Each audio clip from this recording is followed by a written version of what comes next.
భక్తుడైన మోషే రాసినటువంటి ద్వితీయోపదేశకాండము 1వ అధ్యాయం 30వ వచనంలో మోషే గారు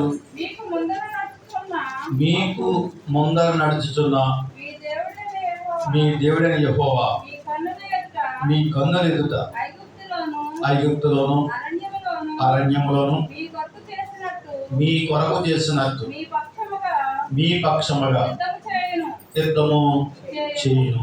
ఈ మాట మోషే గారు ఇశ్రాయేలీయులకు చెప్తా ఉన్నారు. నేను మరోసారి చెప్తున్నాను. ద్వితీయోపదేశకాండం, ద్వితీయ అనగా రెండవసారి అని అర్థం. ఈ ద్వితీయోపదేశకాండం రాసేటప్పటికి మోషే గారు చివరి ప్రాయంలో ఉన్నారు. వృద్ధాప్యంలో ఉన్నారు. అయితే వయసు ఎంతో తెలియదు కానీ వృద్ధాప్యంలో ఉన్నారు. కాబట్టి దేవుడు అన్నాడు, మోషే మీరు ఐగుప్తు నుంచి బయలుదేరినప్పుడు వచ్చినటువంటి ఆ రోజు నుంచి ఈ రోజు వరకు నేను ఏవేవైతే కార్యాలు చేస్తానో అవన్నీ కూడా మళ్ళా తిరగేసి చెప్పు, వారికి బోధించు. అలాగే వారికి బోధించినప్పుడు వారి పిల్లలు చెప్తారు, వారి బిడ్డలకు చెప్తారు, వారి బిడ్డలకు ఆజ్ఞాపిస్తారు. ఒకవేళ అడుగుతారు, నాన్న మీరు ఎక్కడి నుంచి చూశారని మీ బిడ్డ అడుగుతారు. అప్పుడు అడిగినప్పుడు మీరు ఏం చెప్పాలి? బాబు మేము ఐగుప్తులో ఉండేవారము, 430 సంవత్సరాలు ఐగుప్తు యొక్క బానిసత్వంలో ఉన్నాము. ఐగుప్తీయులు మమ్మల్ని చాలా శ్రమ పెట్టారు, బాధ పెట్టారు. మేము ఎంత బాధపడ్డామంటే అంత బాధపడ్డాం. మా బాధ చెప్పలేని బాధ, చెప్పలేనంత బాధ ఐగుప్తీయులు మమ్మల్ని బాధ పెట్టారు. మా బాధను బట్టి, మా శ్రమను బట్టి మేము దేవునికి మొరపెట్టాం, దేవునికి ప్రార్థించాం. కాబట్టి మా ప్రార్థన అక్కడ దేవుని వాక్యం రాయబడి ఉంది. ఇశ్రాయేలీయుల యొక్క మూలుగులను నేను విన్నాను అని ప్రభువు అన్నాడు మోషేతో. కానీ ఒకసారి కాదు, అక్కడ అనేక సార్లు ఇశ్రాయేలు ప్రజలు దేవునికి మొరపెట్టారు. ఒకసారి కాదు, అంటే బైబిల్లో అలా రాయబడింది. కానీ ఒకసారి కాదు, మనం ఊహిస్తే వారు ప్రతిరోజు దేవునికి ప్రార్థించుంటారు.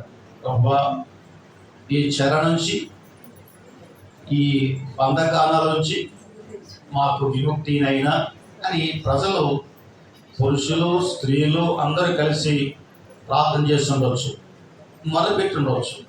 అయితే వారి మొర ప్రత్యేకమైంది. గత శుక్రవారం నేను లేను, మీరందరూ ప్రార్థన చేశారు, నాకు పెద్దడు చెప్పాడు. అయితే మనం చేసే ప్రార్థన వేరు, కానీ వారు చేసే ప్రార్థన అంటే వారి మూలుగులు, అంటే ఈ యువకులను మూలుగుతారు. వారి మూలుగులను నేను విన్నాను అన్నాడు ప్రభు అక్కడ. ఇదండి వారి మూలుగులు, వారి దుఃఖాన్ని నేను చూశాను అన్నాడు దేవుడు. ఎవరితో చెప్పాడు ఈ మాట? మోషేతో చెప్పాడు. మోషే, నడిపించడానికి నాయకుడు అనబడిన వాడు ఎవరు లేరు, నీవే కనబడతావు. నీవు సాత్వికుడవు, కోపం లేనివాడవు, దీన మనసు గలవాడవు. కాబట్టి నిన్ను ఐగుప్తు దేశానికి పంపిస్తాను. అక్కడ నా ప్రజల యొక్క ప్రార్థన, వారి మొర, వారి కన్నీరు, వారి మూలుగులు నేను విన్నాను.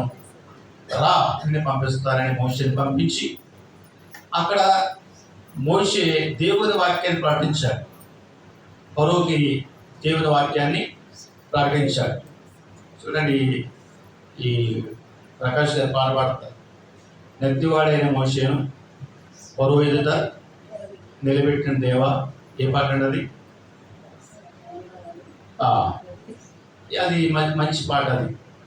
అలాగా నత్తివాడైన మోషేను ఫరో ఎదుట నిలబెట్టి దేవుని సువార్త చెప్పాడు, దేవుని మాటలు చెప్పాడు. ఫరో ఐగుప్తీయులు దేవుని వాక్యాన్ని వినరు.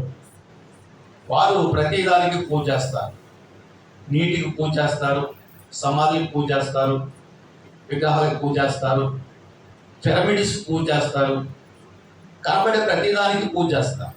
వారంతా భయంకరమైనటువంటి విగ్రహాధికులు ఐగుప్తీయులు. అయితే ప్రభు అన్నాడు, నేను అక్కడ పంపిస్తాను, వారి మధ్య నా సువార్త చెప్పాలి, వారి మధ్య నా మాటలు చెప్పాలి. కాబట్టి మోషేను దేవుడు సిద్ధపరిచి దానికి ట్రైనింగ్ ఇచ్చి మోషేకు ఒక కర్రనిచ్చి ఐగుప్తు పంపిస్తాడు. ఐగుప్తులో మోషే గారు ఎలాగో మాట్లాడతాడో ఫరో దగ్గర అవన్నీ కూడా మనం చూసాం, మనం విన్నాం. దేవుడు చేసిన అద్భుతాలు, 10 అద్భుతాలు ఐగుప్తులో చేశాడు. అవి బలమైన అద్భుతాలు. ఎవరు చేయని అద్భుతాలు ప్రభువారు ఐగుప్తులో 10 చేశారు. ఈ 10 చేసిన తర్వాత ఫరో హృదయం మారింది. ఫరో హృదయం కఠినమైన మనసు అని ప్రభు చెప్పాడు. కాబట్టి నీవు ఫరో మిమ్మల్ని పోనిస్తాడు, మీరందరూ బయటకు వస్తారు, మళ్ళీ ఫరో హృదయాన్ని కఠినపరుస్తాను, కాబట్టి మీరు జాగ్రత్తగా ఉండని చెప్పాడు. అలాగూ దేవుడు మోషే ప్రార్థన ఆలకించి, ఇశ్రాయేలు ప్రార్థన ఆలకించి బలమైనటువంటి ప్రజలను దేవుడు బయటకు తీసుకొచ్చాడు.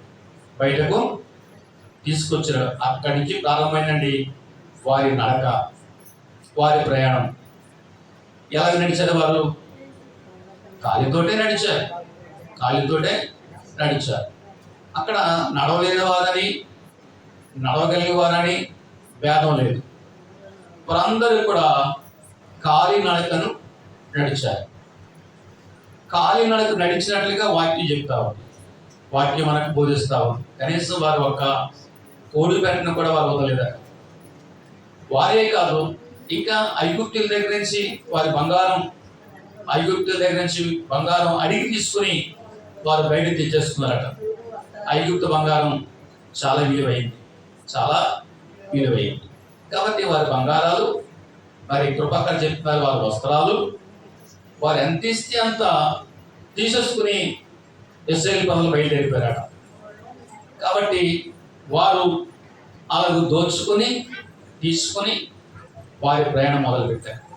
ఆ రోజు మొదలు నుంచి వారు యోర్దాను నదికి వచ్చేంత వరకు కూడా వారి ప్రయాణం అద్భుతంగా సాగింది. స్తోత్రం చెప్పండి. ఆశ్చర్యకరంగా సాగింది. స్తోత్రం చెప్పండి. బహుబలంగా సాగింది. స్తోత్రం చెప్పండి. ఇశ్రాయేలు ప్రజలు అందరూ కూడా చిన్నవారు, పిల్లలు కాకుండా యుద్ధం చేయగలవారు 6 లక్షల మంది, యుద్ధ వీరులు 6 లక్షల మంది. ఇంకా మిశ్రత జనం, ఐగుప్తులో ఉన్న ప్రజలు కూడా వచ్చేసారట. ఐగుప్తులో ఉన్న ప్రజలు కూడా, వీరు కూడా వచ్చేసారట. వీరందరూ కలిపి లెక్కెట్టుకుంటే 30 లక్షలని బైబిల్లో రాయబడింది. కాబట్టి ఈ 30 లక్షల మంది నడవడానికి దారి ఎక్కడది? ఏమండి, 10 మంది కలిసి వెళ్తేనే మనం చింతలు సరిపోదు, మనకు చింతల రోడ్డు సరిపోదు, కొత్త మేకలు వస్తే ఈ రోడ్డు సరిపోదు. కానీ వారందరూ కలిసి 30 లక్షల మంది నడవడానికి ఎంత దారి కావాలి? అమ్మ, ఆత్మీయంగా ఆలోచించండి, ఆత్మీయంగా మనసు పెట్టి ఆలోచించి ఎంత దారి కావాలి? ఈ దారి అలాంటిది. ఏమంటే అది ఏమి క్షేమకరమైన దారి కాదు. వారేమి క్షేమకరమైన దారి మీద నడవలేదు, మంచి దారి మీద నడవలేదు. ఏదైనా చిన్న గోతులో మనం బండి పెడితేనే ఎవడేసాడు ఈ రోడ్డు ఇలా ఉంది అని ఎవరిని తిడతాం? పరిపాలిస్తూ నాయకులు తిడతాం, పాలిస్తూ పెద్దలు తిడతాం. కానీ దేని బిడ్డారా, వారు అంతమంది ప్రజలు నడిచే దారిని ప్రభు ఏర్పాటు చేశాడు. ప్రభువే వారికి దారిని ఇచ్చాడు, ప్రభువే వారికి మార్గాన్ని ఇచ్చాడు. ఎలాగిచ్చాడు? వాక్యంలో మోషే అంటాడు, మీ ముందర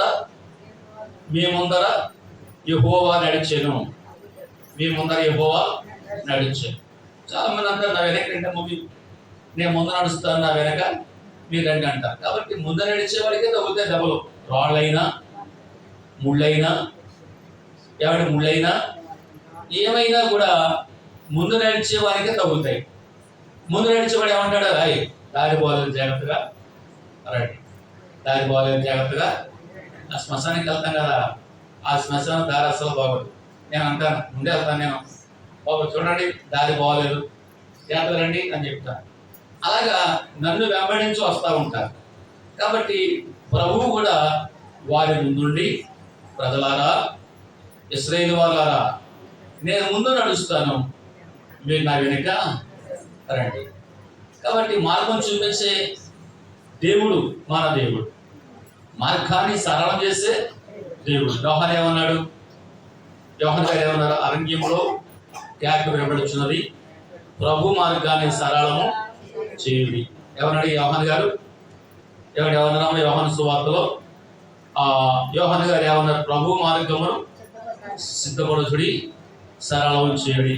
1:23.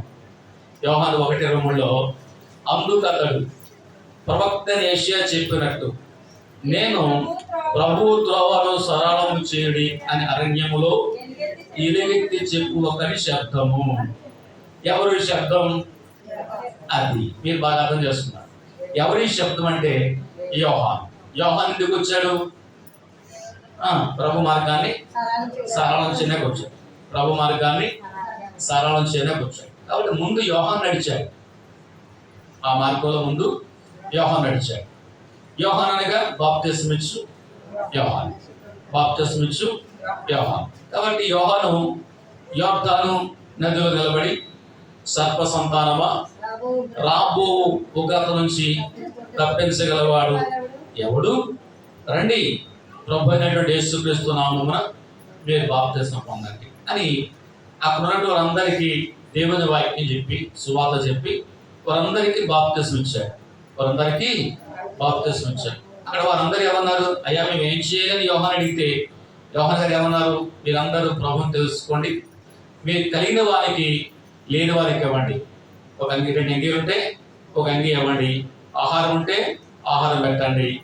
ఇది ప్రభు అడిగినటువంటి కార్యమని యోహాను గారు వచ్చిన వారందరికీ దేవుని సువార్త చెప్పి, దేవుని మాటలు చెప్పి తర్వాత వారికి బాప్తిస్మం ఇచ్చారు. కాబట్టి దేవుని వారి గతంలో నాన్నగారి టైంలో ఉన్నటువంటి దేవుని సేవకులు, మన కృపాకర్తలు కట్టమూలు ఉన్నటువంటి ప్రొఫెసర్ లాంటి వారు, ఇలాంటి వారందరూ కూడా బాప్తిస్మం ఇచ్చేవారు కాదు.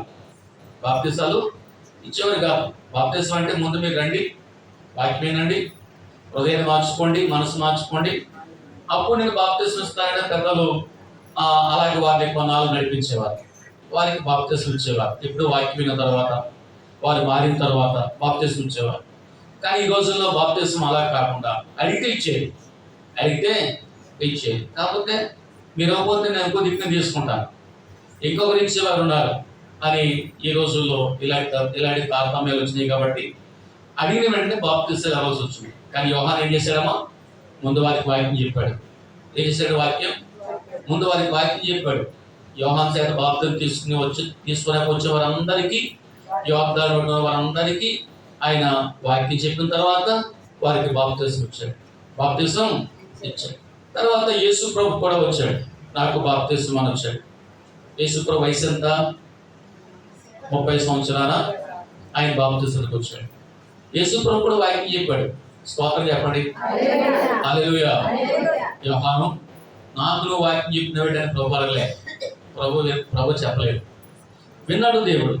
ఏం చెప్పాడు వాక్యం అంటే, ప్రభువా నేను నీ చేత బాప్తిస్మం పొందాలి, నీవు నా చేత బాప్తిస్మం తీసుకుంటావేంటి?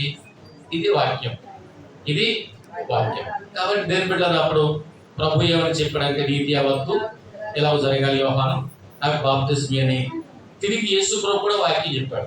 చూడండి, అక్కడ యోహాను గారి వాక్యం చెప్పాడు, యేసు ప్రభు కూడా వాక్యం చెప్పాడు. ఇద్దరు వాక్యం అక్కడ కుదిరింది, ఇద్దరు వాక్యం కుదిరింది. కాబట్టి నేను దేవుణ్ణి, నాకు నువ్వు చెప్పడం పెట్టని ప్రభు అనలేదు, నేను మానవుణ్ణి, నీకు చెప్పడం పెట్టని యోహాను అనలేదు. కాబట్టి దేవునికి కూడా యోహాను 2 మాటలు చెప్పాడు.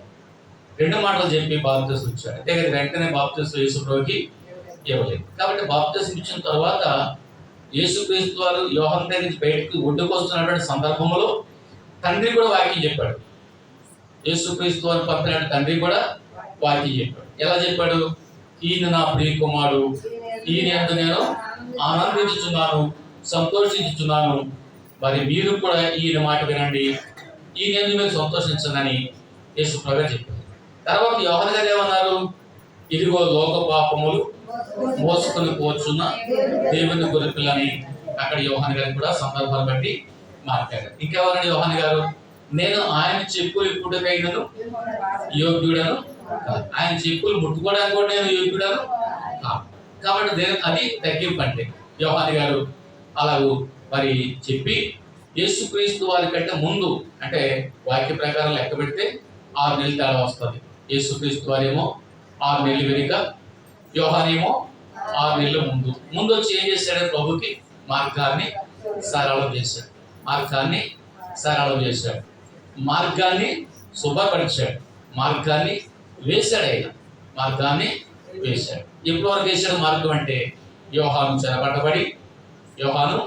చెరపట్టబడి హేరోదు భార్య కూతురు పతనాట్యం చేసి హేరోదును సంతోషపరిచి ఆ సంతోషంలో ఆ ఆనందంలో కుమారి నీకేం కావాలో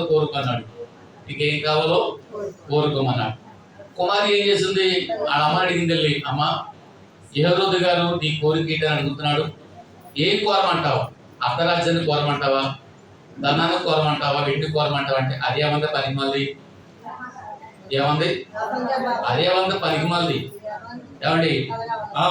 యోహాను తల అడుగమ్మా, యోహాను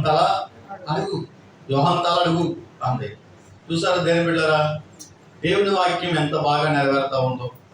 కాబట్టి ఈ బిడ్డ వచ్చి నాకు యోహాను తల కావాలి, యోహాను తల నువ్వు చేసుకుంటే అడిగారా? హేరోదు అడగలేదు. కూర్చున్న వారిని సంతోషపెట్టడానికి, విందుకు వచ్చిన వారందరినీ సంతోషపెట్టడానికి భటులను పంపించి బంధించబడినటువంటి యోహాను యొక్క తలను కొట్టించి బడిలో పెట్టి ఆ కుమార్తెకి ఇచ్చాడు.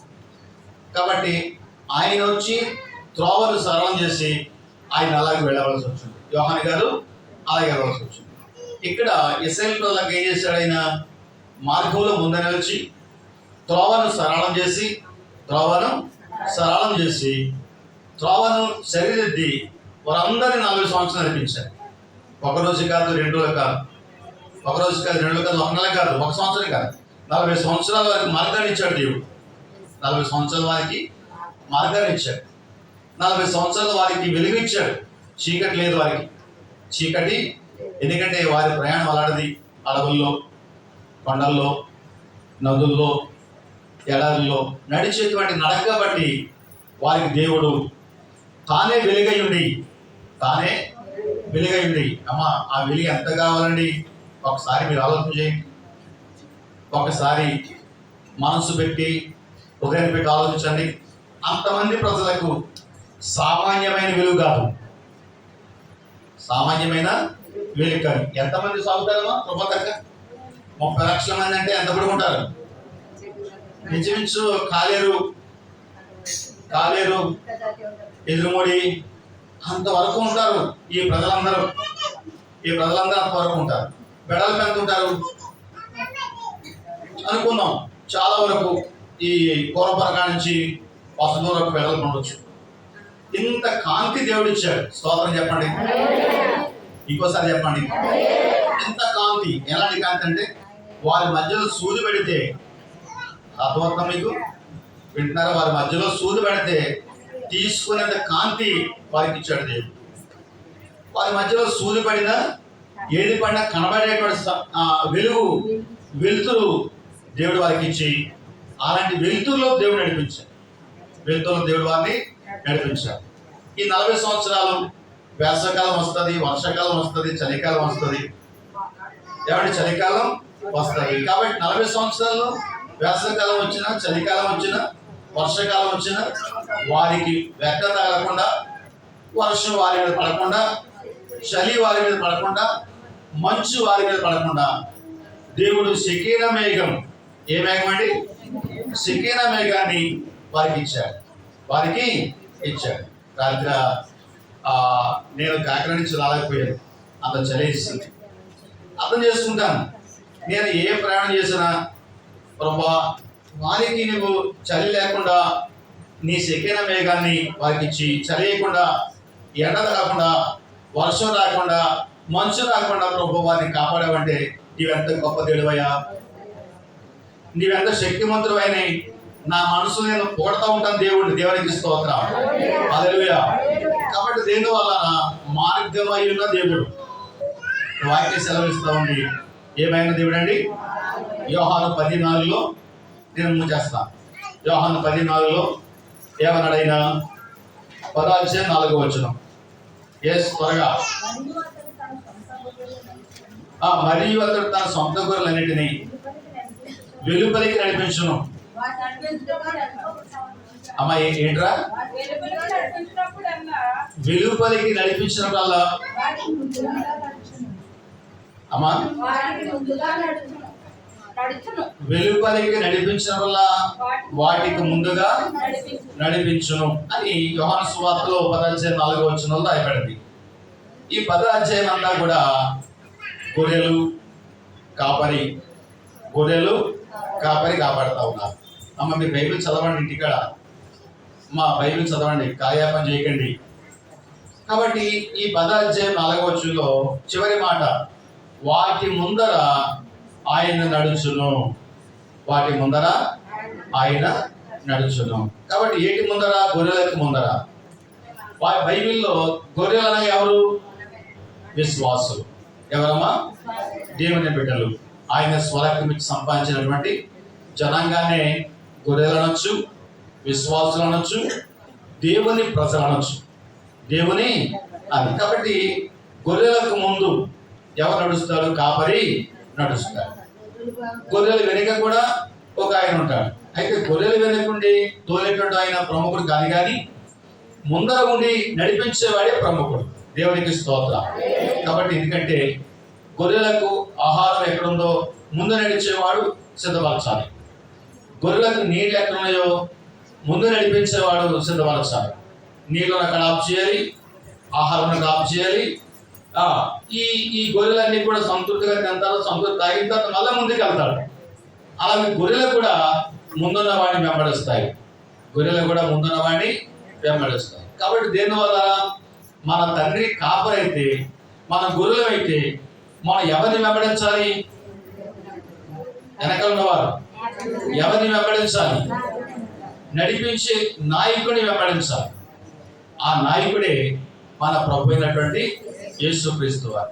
కాబట్టి ఆయన ఎప్పుడు దారి ఏర్పాటు చేశాడు మనకు? ఎప్పుడు దారి ఏర్పడింది? యేసుక్రీస్తు వారు సిలువ యందు తన ప్రాణాన్ని అర్పించి, బలిగా అర్పించి, సిలువ ద్వారా మనకు మార్గాన్ని ఏర్పరిచాడు. అందుకే యోహాను అంటాడు 14:6 నేనే మార్గము. 14:6 తోమాతో అంటాడు, తోమా నీ మార్గం ఏదనుకుంటున్నావు? ఏదో కాదు, నేనే ఆ మార్గం. కాబట్టి ఎక్కడ ఏర్పరచబడింది అంటే, ఎక్కడ దేవుడు ఏర్పరచాడంటే, దేవుని మార్గం ఎక్కడ ఏర్పరచబడిందంటే సిలువ యందు ఆయన మార్గం ఏర్పరచబడింది. సిలువ యందు ఆయన మార్గము ఏర్పరచబడింది. సిలువ వేయబడక ముందు దేవుని మార్గము లేదు. ఆయన చనిపోయిన తర్వాత, పునరుత్థానుడై తిరిగి లేచిన తర్వాత యేసుక్రీస్తు వారు మార్గంగా ఉన్నారు. ఇప్పుడు పరలోకానికి వెళ్ళే మార్గం ఆయనే, భూలోకంలో మా నడిచే మార్గము ఆయనే. కాబట్టి దేని పిల్లరా, మార్గాలు ఎన్నో ఉన్నాయి భూలోకంలో. నడవకండి వాటిలో జీవం లేదు, వాటిలో ప్రాణం లేదు, వాటిలో మేలు లేదు, వాటిలో ఆరోగ్యం లేదు, వాటిలో ఏమాత్రం ఫలితం అనేది లేనే లేదు. కాబట్టి అలాంటి మార్గం నడకుండా ఉపయోగపడే మార్గంలో దావీదు అంటాడు 34 కీర్తన 7వ వచనంలో, నేను ముగుస్తాను చివరి మాట ఇది. 34 కీర్తన 7వ వచనంలో దావీదు గారు ఏమన్నారంటే 34:7 వచనం, యెహోవా యందు భయభక్తులు గల వారి చుట్టూ ఆయన దూత కావలి ఉండి వారిని రక్షించును, వారిని నడిపించును. కాబట్టి దేని బిడ్డలారా, దేని వాక్యం సెలవిస్తోంది, యెహోవా యందు భయభక్తులు గల వారి చుట్టూ దేవుని దూత కావలి ఉండి వారిని రక్షించును, వారిని నడిపించును. కాబట్టి దేని బిడ్డల నీ నడక ముందు ఎవరు ఉండాలంటే దేవుని దూత ఉండాలి, ప్రభువైన యేసుక్రీస్తు వారు ఉండాలి. తర్వాత నీవు ఎక్కడికి వెళ్ళినా కూడా నీవు ప్రయాణం చేసే ముందు ప్రార్థన చేసుకోవాలి. ప్రభువా, నేను ప్రయాణమై వెళుతున్నాను, నా ప్రయాణంలో తోడుగా ఉండండి, చేరవలసిన గమ్యస్థానాన్ని చేర్చండి, తిరిగి క్షేమంగా గృహానికి తీసుకురండి నీవు ప్రార్థన చేసుకోవాలి. ఒకవేళ ప్రార్థన చేసుకునే అవకాశం లేకపోయినా దేవుడికి మనసు ఇచ్చాడు, దేవుడికి హృదయం ఇచ్చాడు. కాబట్టి ఈ మనసుతో ప్రార్థన చేసుకుంటే దేవుడు నీకు క్షేమకరమైన ప్రయాణాన్ని ఇస్తాడు. ఏమండి, మీరు గత వారం చూసారు లేదో, అజిత్ పరివార్ అని మంచి నాయకుడైన మహారాష్ట్ర డిప్యూటీ సీఎం ఆయన వేరే ప్రచారానికి వెళ్తున్నాడు. విమానం ఎక్కాడు, బాగా టీవీగా ఉన్నాడు. ఆ విమానం 5 పడతాడ. ఆ డ్రైవర్స్తో పాటు 7. అది బాగా వెళ్ళిపోతుంది, చక్కగా వెళ్ళిపోతుంది, చక్కగా నవ్వుతున్నాడు ఆయన విమానంలో ఉండి. కాగితాలు చూసుకుంటున్నాడు, ఎదుట ఒక ఆలమనిసి ఉంది, ఏమేమో రాసుకుంటున్నాడు. ఇంకో 5 నిమిషాలు దిగేస్తున్నాం. ఆఖరి దిగినప్పుడు కూలిపోయింది. అంతే, దిగినప్పుడు కూలిపోయింది, విమానం అంతా కాలిపోయింది. ఆయన చనిపోయాడు, నడిపే డ్రైవర్లు చనిపోయారు, కూడా ఉన్నవారు చనిపోయారు. కాబట్టి నువ్వేం చేయాలంటే, ప్రభువా నేను ప్రయాణం వెళ్తున్నాను, నా ప్రయాణం తోడుగా ఉండు, నీడగా ఉండు, సహాయం చేయ ప్రభు అని నువ్వు దేవుడితో ప్రార్థన చేసుకుంటే క్షేమకరం ప్రయాణం ప్రభు నీకు ఇస్తాడు. ఇప్పుడు దేవుని దూత నీ పంపుతాడు, ముందు నీకు ముందు పంపి నీ బండికి, నీ వాహనానికి, నీ యొక్క దారికి ఆయన తోడు ఇస్తాడు. ఒకసారి ప్రకాష్ చెప్పాడు, బండి బ్రేకులు దిగిపోయాక. ఏం దిగిపోయామా? బ్రేకులు అది ఇట్లో దిగిపోతుంది, కింద పరిగెట్టేస్తా ఉంది. అది ఆఫ్ చేసే శక్తి ఆయనకి లేదు, ఆఫ్ చేసే స్తోమత ఆయనకి లేదు. ఆటో అయిందైనా ఆఫ్ చేసే స్తోమత ఆయనకు లేదు. కానీ ప్రభువే అక్కడ ఉండి ఆ ప్రమాదాన్ని తప్పించాడు. దేవునికి స్తోత్రం. అలాగా దేవుడిని తప్పించాలంటే నువ్వేం చేయాలి? దేవునికి ప్రార్థన చేయాలి. కాబట్టి వాక్యం సెలవిస్తా ఉంది. యెషయా గ్రంథం 45:2 ఇంకో మాట రాయబడి ఉంది. అది చదువుకొని మనం ప్రార్థన చేసుకుందాం. యెషయా గ్రంథం 42:2 ఇత్తడి తలుపులను పగలగొట్టేదను. ఎంతసేపా టక్కన చదువుకోవాలి. దేవుని స్తోత్రం. 45వ అధ్యాయం 2వ వచనం. అదిగో నేను నీకు ముందుగా పోవచ్చు, మెట్టగా ఉన్న స్థలములను సరళం చేసేదను, ఎత్తడి తలుపులను పగలగొట్టేదను, ఇనుప గడియలను వెనకొట్టేదను. చూసారా? పగలగొడతాం వేరు, ఎనకొడతాం వేరు. మీకు ఒక బొమ్మ కాపాడుతుంది. యేసుక్రీస్తు వారు, మా సెల్ ఆఫ్ చేసేయండి. మీకు ఒక బొమ్మ కాపాడుతుంది. యేసుక్రీస్తు వారు తలుపు దగ్గర నుండి తడుతున్నాడు. యేసుక్రీస్తు వారు తలుపు దగ్గర నుండి తడుతున్నట్టు ఈ బొమ్మ వేసిన వ్యక్తికి చాలా మంచి పేరు వచ్చింది. ఈ బొమ్మ చాలా అమ్ముడైపోయింది.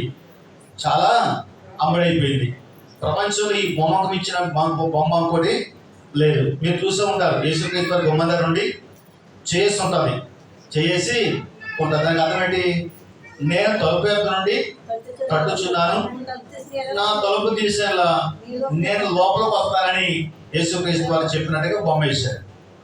చాలా మంది చూసి ఆ బొమ్మ వేసిన వాళ్ళతో అన్నారట, ఏమండి గేటు బయట ఎడితే ఆ గేటు తీసుకుని ప్రభువే లోపలికి వస్తారు కదా, గేటు తీసుకుని ప్రభువే లోపలికి వస్తారు కదా, మీరు ఎందుకు ఆ గేటు పెట్టలేదు? ఎందుకు ఆ గేటు పెట్టలేదని ఆయన అన్నాడట.